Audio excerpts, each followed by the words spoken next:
now, preview time. So let's take a look at what's coming your way.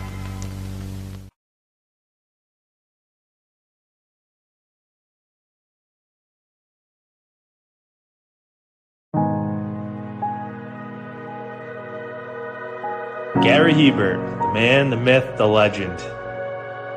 I was amazed, and I was looking to become a better skater myself, and I wanted to be like Gary. When you look at a guy like this, he's one of the most talented people in his profession. He's been given gifts by God. It can get frustrating at times when you're trying things that, that maybe don't come as quickly to you as other things. And, you never really felt that sense of frustration with Gary. It was always about improvement and positive reinforcement. Was it really the end? Was that head injury really the end? God has called Gary to continue to be a blessing to others and to be a passionate example. My name is Gary Hebert, and this is the World Academy of Hockey, otherwise known as the Inside Edge. I would recommend anybody that have a chance to come to his hockey school. I think it'd be well worth it. It'd be rewarding to all the kids and anyone he coaches, from whether it's an adult, a professional player, to a little kid like a Mike or a Squirt.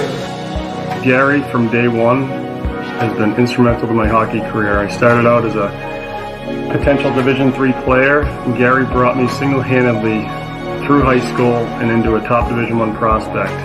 I owe it all to Gary, the biggest legend on and off ice there's ever been. Listen, watch, learn, be confident, and have faith. Those are the answers I was brought to. Yet, I only now am really learning how truly important those 5 things are. Through preparation, through appropriate thoughtfulness and thinking, we can learn to untie the typical knots between our ears that drive us into underachievement and underperformance. And lo and behold, we can learn, I think, to fulfill our God-given potential. Gary has the innate ability to make people not only better players, but better people. The life lessons they learn from Gary are incredible. I can always remember leaving that rink knowing as a player I got better, or I had something to improve on to get better. And I think that's what you excelled on as a coach, is giving us the knowledge to know what we needed to do to get better. There's coaches who know the game, but can you communicate and create passion in your kids and in your players? And Gary's able to do that. Gary's got great knowledge and the great hands, but more importantly, his ability to connect with people and care for them. His communication skills, to me, really stand out and separate him, and that's why he's one of the best, in the world. Gary's a legend. He's a special man.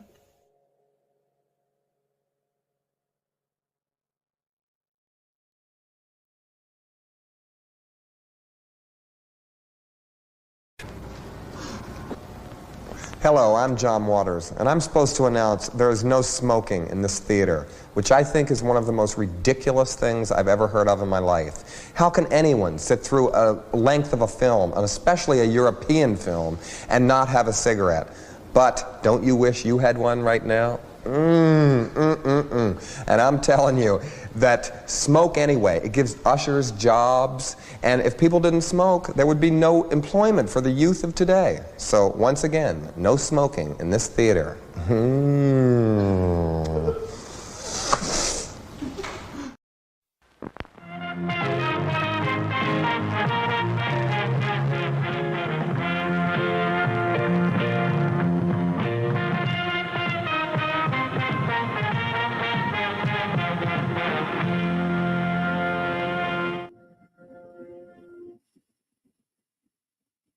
What is going on, everybody? Happy Monday.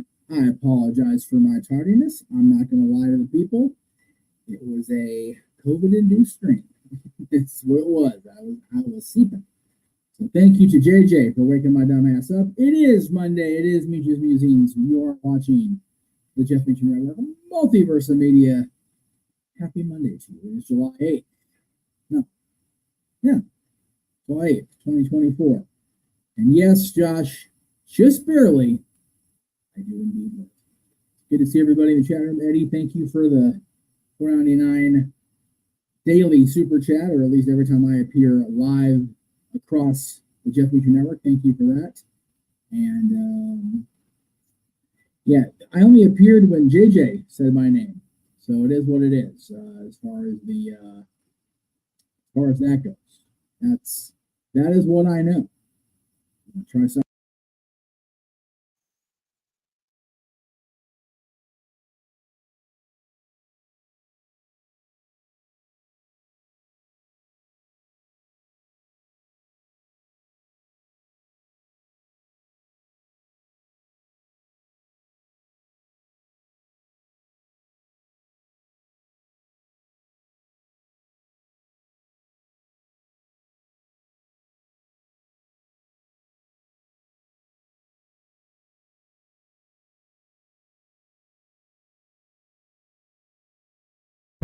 It'd be the death of me. So go away. Hey, what do you know? I unplugged the camera. It works. Okay. I'm not sure why that camera, the new camera, brand new freaking camera I bought, only works with the microphone sometimes. So anyway. Let's see. Big G's here. Good to see Big G. How the hell are you, Jeff? Good to see you. Good to see Josh. Good to see JJ. No, I had no desire to muse about Meltzer's hypocrisy because then we'll be here all friggin' night. Let's get rid of that first of all. Thank you. Yeah, it just is what it is.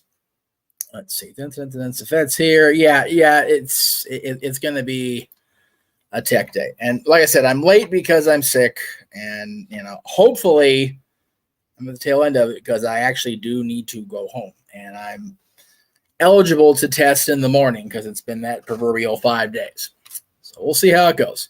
No worries. I figured you would crash after a lot of people were ready to crash. Oh my God. I only wasn't because I hit energy high for the moment. So it was sheer dumb luck that I had a positive energy spike Saturday night. Because yesterday, not so much. I was miserable yesterday. I really didn't want to be on the air. So I'm glad that everybody that was there, and I understand that people weren't. All right. So as advertised, we're going to talk about a lot of things.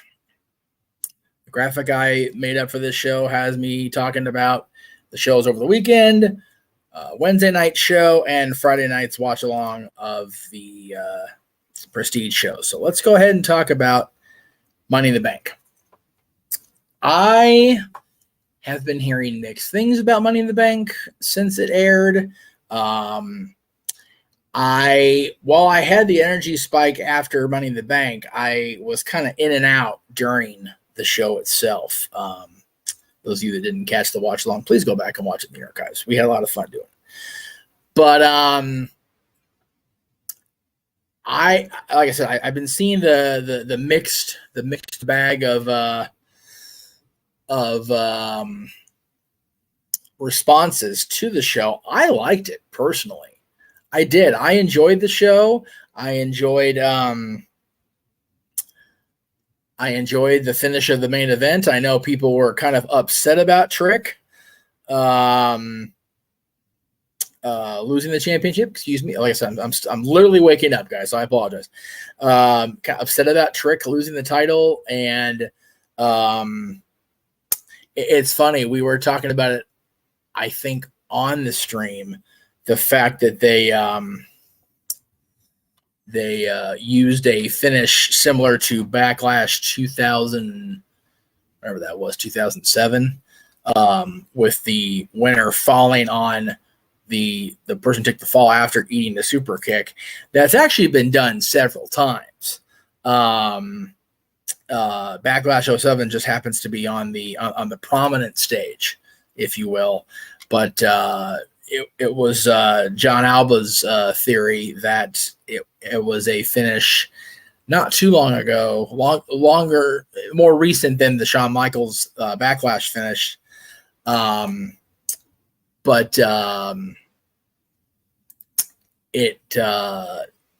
MJF did a finish like that on the Indies, and apparently that was the inspiration that they looked to. Congrats to Ethan Page, by the way. very friggin' cool. Josh pointed out, they had him there for a while and in AEW, and is basically an AEW original, and they couldn't, for whatever reason, find the secret sauce to make it work for him.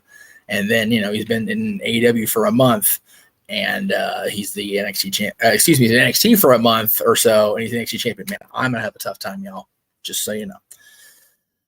I agree with this. Sol Ruka has impressed the hell out of me. Both those ladies impressed me. Her and Kaylani Jordan. Let me just say this. Let me mute that first of all. That's loud. My goodness. Why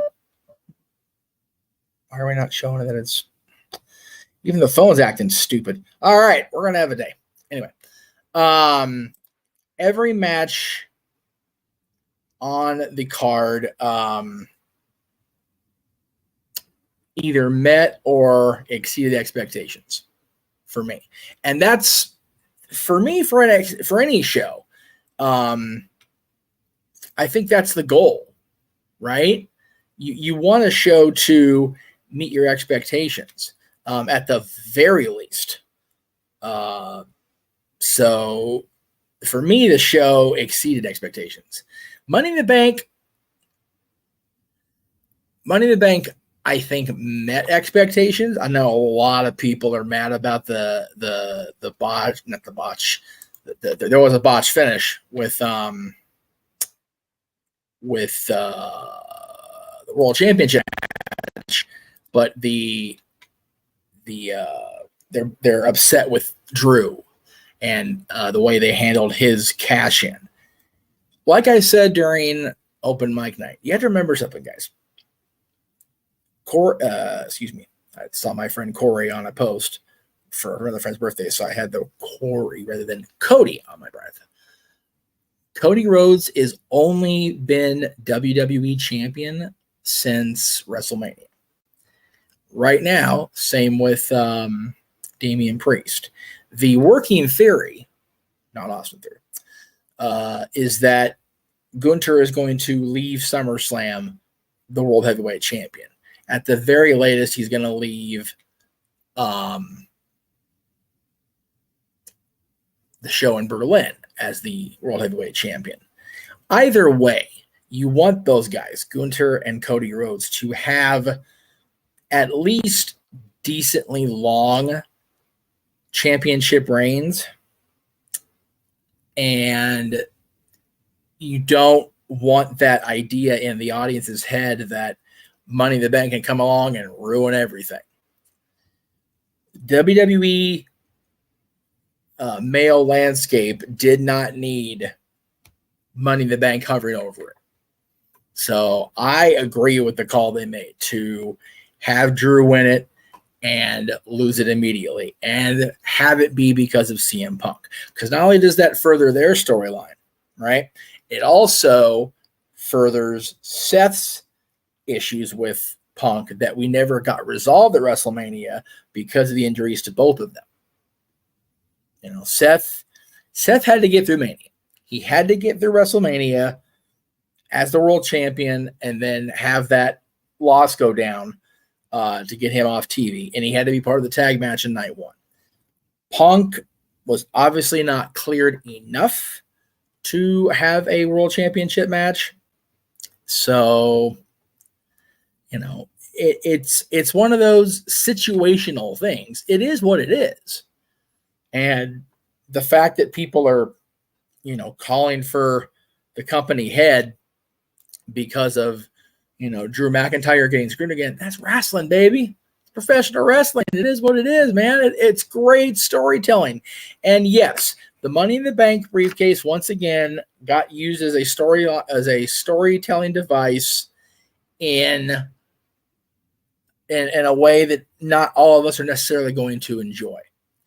But if the suspension of Drew McIntyre that Adam Pearce laid down yesterday, along with the fines to both him and Punk, if that suspension leads to Rollins versus Punk at SummerSlam, shit, give me that all day. Like, again, I find myself low-key being jealous about not going to SummerSlam in the heart of America, or, in that time zone, because it was in Toronto. I wanted to go when Trish faced Charlotte. It'll be a hell of a way to keep the story bubbling rather than just have it fall flat, right? So, and it'll have all of us, once McIntyre actually gets that opportunity against CM Punk, it'll be much more satisfying. And I've heard the arguments, keep the briefcase in play in case Cody gets hurt, in case Priest gets hurt, in case Gunther, God forbid, can't get there and gets hurt. From a lot of different people. So again, that's the beautiful thing about wrestling right now, is that it is so, even now, unpredictable, right? It's great stuff. It's a beautiful thing that we don't know what's going to happen. We don't. We have no idea what is to come tonight at the top of this hour for you East Coast folks. I gotta wait till 8 o'clock because I'm still stuck in the COVID house, so I get to wait because I don't get the East Coast feed here. I don't think I have East Coast feed at home anymore, to be honest with you. Anyway, so I am okay with the lack of knowledge, and WWE just added Bad Blood back to its calendar for the first time since I think 2004 was the last one they actually did that was called Bad Blood. I remember the first one in 97, of course. They didn't do it again until 03 and then 04. And the 04 one had the Hell in a Cell with Michaels and Hunter. So, yeah, I am genuinely excited to see where this goes. And coming out of a weekend of premium live events, we, of course, have an updated schedule for you guys to check out. So before I talk about Wednesday night and Dynamite and the Owen Cup, let me go ahead and run that beautiful bean footage, if you will. Thanks to JJ. We'll be right back.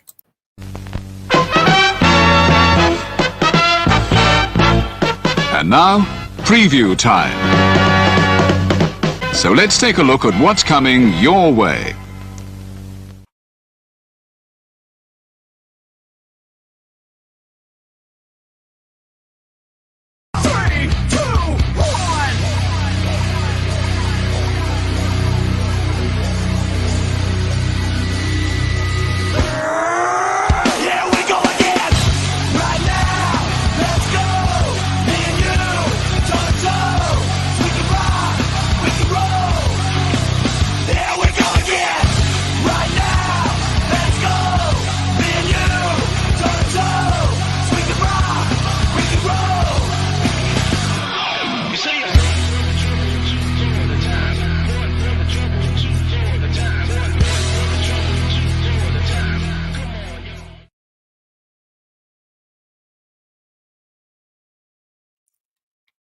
Must be patient, Mansfield. Yes, it did indeed include the Great American Bash. We definitely I'm looking forward to all the calls, and I'm not gonna do the Noah shit just because I feel like absolute dog. So sorry, it's not gonna get that out of me today. We need to record that and just have that on the radio, like we have James going. Here we go for the main event. $5 super chat from Big G. Thank you, Big G. Much appreciated on a Monday. Very, very cool. And yeah, that is the going theory, of course, that Bad Blood will feature Hell in a Cell. 27 years to the day of the first Bad Blood. 27 years to the day of the first Hell in a Cell match. And, of course, the big debut of the one and only Glenn Jacobs as Kane. So we'll see what happens. By the way, JJ, when I get an opportunity, I will send this over to you. I found that when I looked at there we go. That's JJ. That's what we need. We need Taylor performing Bad Blood at the PLE. That's what we need. I noticed when I looked at the render for the Bad Blood graphic on screen, it looks like faded the way WWE didn't render very well. So I went ahead and did this. thanks to a post on, I think it was social media. I forget what outlet. But don't worry about changing it because we don't have a watch-along change again until after Wednesday. So I will get this to you today, and we will talk about it at that point. So, yeah, Wednesday night, 2 nights from now, they're going to no, actually, that's a good JJ. I want to see Taylor Swift perform Bad Blood just to make everybody and their mother lose their friggin' minds over Taylor Swift being on a WWE show. That would be the greatest thing of all time. Anyway, so, yeah, the Owen, of course, the Owen Hart Memorial Tournament, as it has been the last 2 years, is wrapping up, and that'll be, of course, our coverage on Wednesday night, July 10th. It's one of those, I'm a mixed bag about it, right? Like I am genuinely curious where they're going, at least on the women's side. The men's side kind of seems obvious, and I'm more than mad about it, as I kind of went off on it on, I think it was Saturday during the early part of open mic night, and I did apologize very vehemently for that. So sorry again for taking the time, but I don't want to see Swerve and Hangman, and that's not a shit on either one of them as far as, you know, the match I know they're both capable of having with one another. At that, I've just seen it, and I'm kind of good on the feud continuing.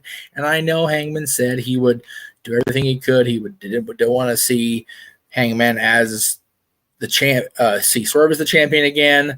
And it's just frustrating to me that we're reverting to this. We had a unique opportunity here because of Jeff Jarrett being in the tournament 25 years to the year after Owen's passing, that I don't want to put out there Jeff Jarrett being in the main event at Wembley Stadium, although I'm very fond of Jeff Jarrett, which goes against the grain, I suppose.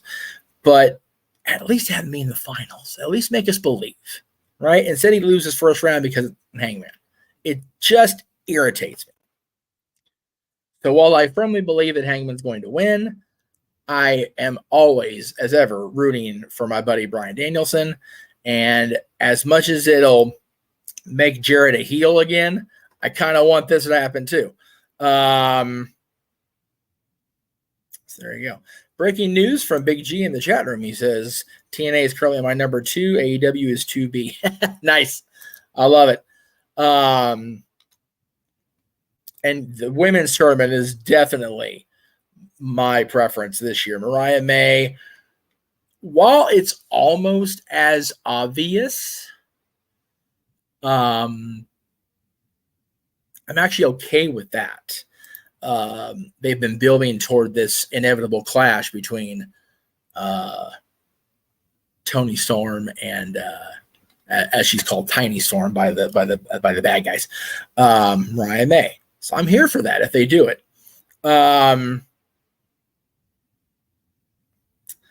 And, you know, I like Swerve. I do. He's fallen into that same trap that pretty much every AEW champion has fallen into. He's not the guy in the company that he's the champion. Very, very repetitive pattern on the part of AEW. So it's one of those, and I loved this. And I think I have that graphic in here. Let me throw it. I do. Awesome. I'm totally going to team up with Uncle Bully here and throw AEW under the bus here. And again, it's not negative or not supposed to be negative necessarily. It's just matter of fact here. So check this out. This was on Twitter.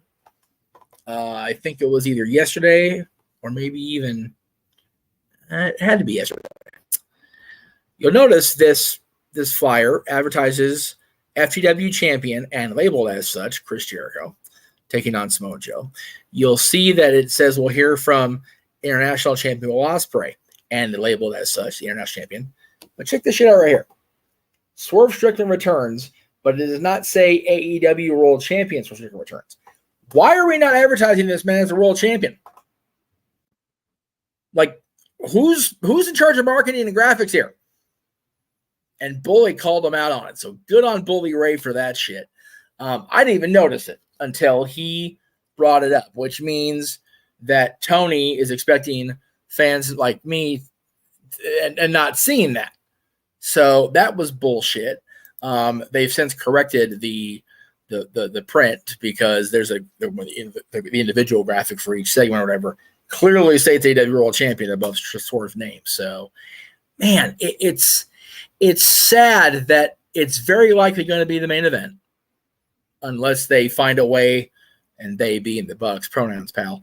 If the Bucks find a way to put themselves in the main event, it's sad that the World Championship main event, I don't even care.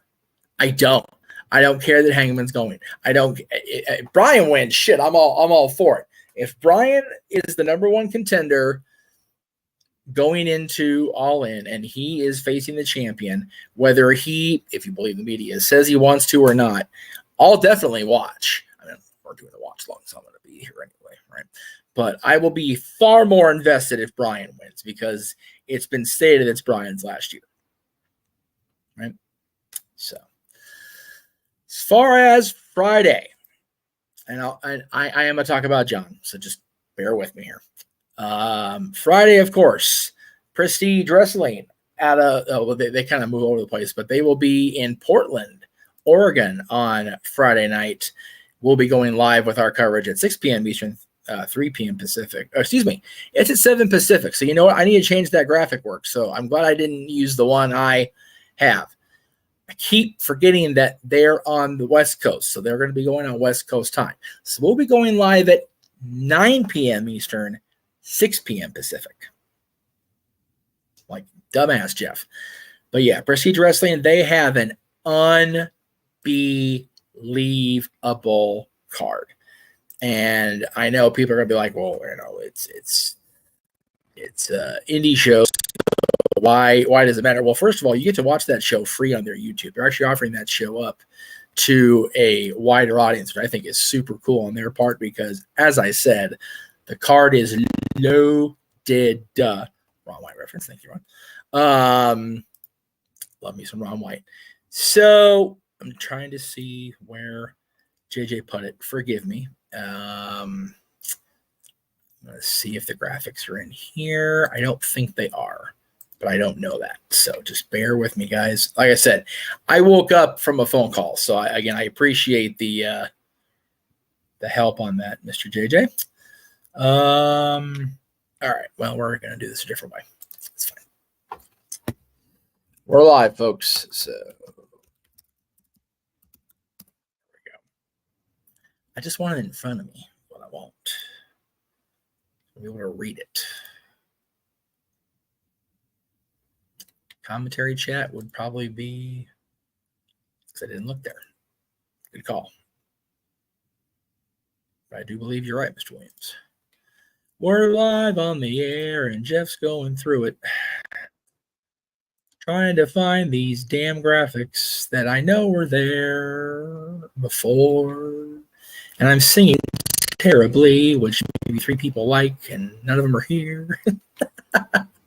Anyway, the match I'm looking forward to the most is Chris Sabin versus Alex Shelley. That is paramount on my mind. I love that these two are having one more match against each other, and it's for a great company, Prestige. They've been making a lot of noise. They've had shows down here. They've had shows in Portland. They've had shows kind of all over the place. So let me get through that. So it'll be Athena versus Masha Slamovich. Friggin' cool that we're seeing Masha outside of the TNA bubble, and she's facing the Ring of Honor World Champion. Awesome stuff. Roderick Strong against Timothy Thatcher. Another one that if you're a longtime NXT follower or a longtime indie follower, that's one of them oh my God matches. Both formerly of PWG, Timothy Thatcher, formerly of the United Wrestling Network with Marquez. Just super cool there. As I said, Sabin and Shelley, God, I can't wait for that.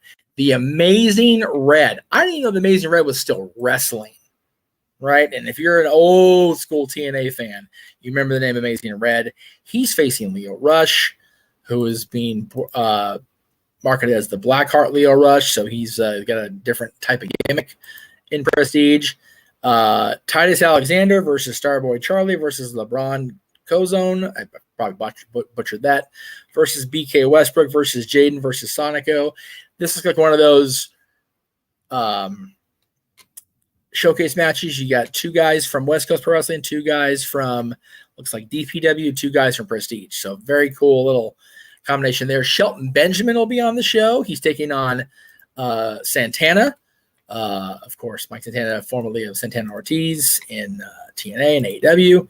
Amira will face Kylie Ray. We've had Kylie Ray featured in a lot of shows on the Multiverse of Media. Another showcase match. Looks like the Prestige Tag Team Champions, 4-way. Sinner and Saint, the champions, versus M by M, not MNM, different. Versus Midnight Heat versus C4. Again, you're not going to know. Drexel, I know the face, don't really know the name. We'll have to go over that more Friday. Versus Danhausen. Always cool to see Danhausen. And the Prestige champion, Alan Angels, takes on his former Dark Order teammate, Evil Uno, for that championship. So, and I saw in our group chats that Evil Uno is now free and clear.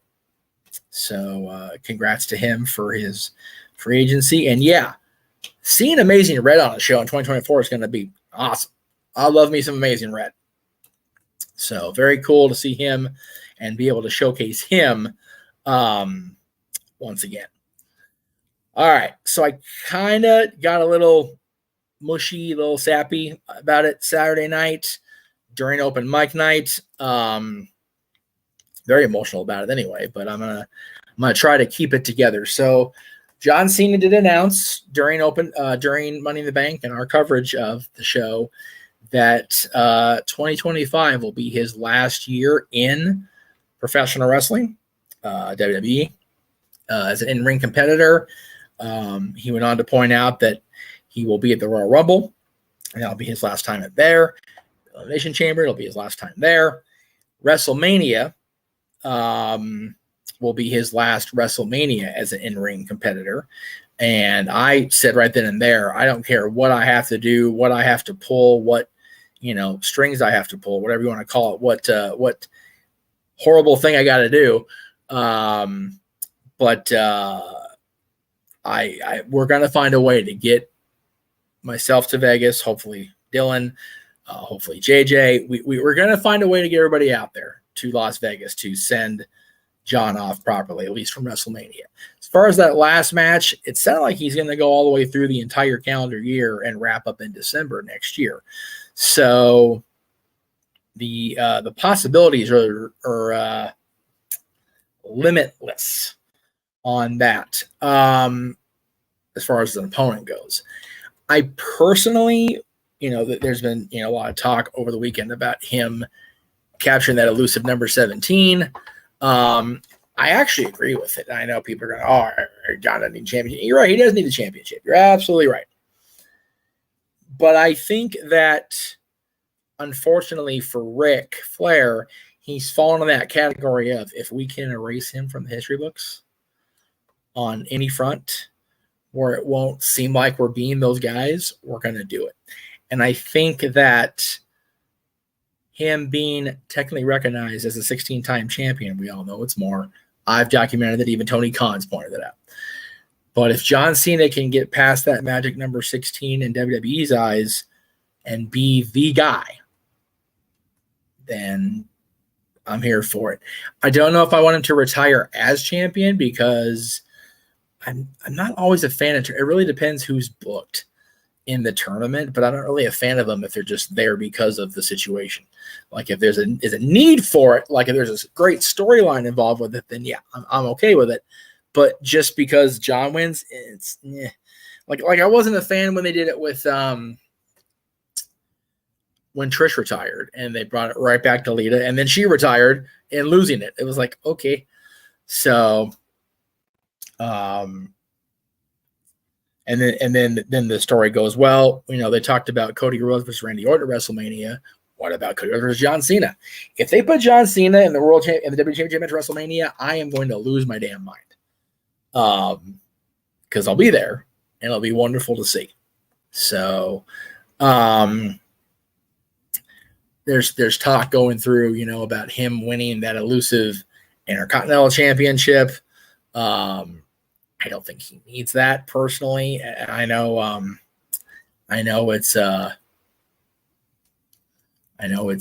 just time-honored traditions, I guess. I don't want to cite Vince too much, but look, y'all, it will be what it'll be, right? It will go the way it's supposed to go. Things happen in this life for a reason. I feel like if John Cena is going to become WWE champion one more time, it'll be to put over somebody that deserves it, like an LA Knight, like at that point a Braun Breaker, Carmelo Hayes, Trick Williams if he comes up, just somebody that is deserving. I don't want John to retire as the WWE champion. Again, not a fan of having to book yourself out of that. It's lazy. It's just lazy for me. I'm not a fan. So, but I, for one, am definitely a mixed bag when it comes to John. Everybody knows that. Everybody knows my affinity for him and our acquaintanceship over the last nearly decade and a half. So if I can, I will do everything I can to be at WrestleMania in Las Vegas. I was going to go anyway, if I could. So it'll be an interesting next few months to see how the path lays out. And there is that talk about, and I'll go and throw JJ's number up there.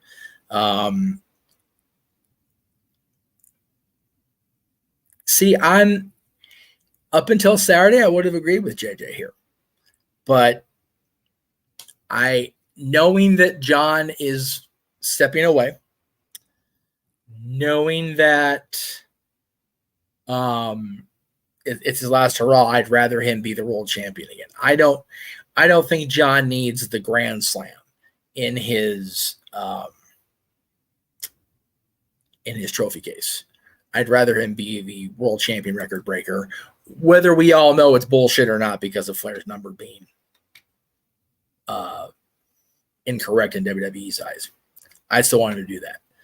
All right, I'm going to get off the air here because I'm sounding like shit. My voice is starting to fade. I can feel it, and I definitely need to go take some vitamin C and some actually I need to leave for my back. It's killing me. So thank you guys for watching. Again, I'm sorry I was late today. It was not my intention. Thank you, JJ, again, for getting me back up off the couch and in my spot where I needed to be tomorrow, by the way. As everybody knows, Mikey is still on his 2-week break. So in place of Stat Boy Sports Bar, in that Tuesday night, 7 p.m. Eastern, 4 p.m. Pacific time slot, for the first time in a long time, not only will I be on this show, but we're getting to simulcast it across the Jeff Meacham Network YouTube page. I'll be on the No DQ review tomorrow. So, yeah, that's going to be fun. I don't get to do the No DQ review too often anymore because usually Sunday nights I'm at home and it's crazy and I'm unable to really get my shit in, if you will. But since I'll still be here tomorrow, I hopefully we'll get to go home tomorrow. Hopefully that test goes well with the COVID test. But yeah, I'll be on the RDQ review tomorrow. Wednesday, of course, we'll have our watch along of AEW Dynamite featuring the finals of the Owen Hart tournament. Thursday, I will not be in studio. I'm actually, again, all things being equal, and I pass and I get rid of this COVID, I will be at the El Capitan Theater with my boy watching The Lion King. 30th anniversary of Lion King this year. Can't believe that's a real thing. 30 years since Lion King. Jesus Christ. It's crazy.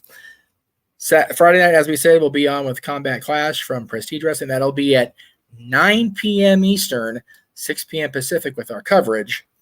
Of course, open mic night will be Saturday.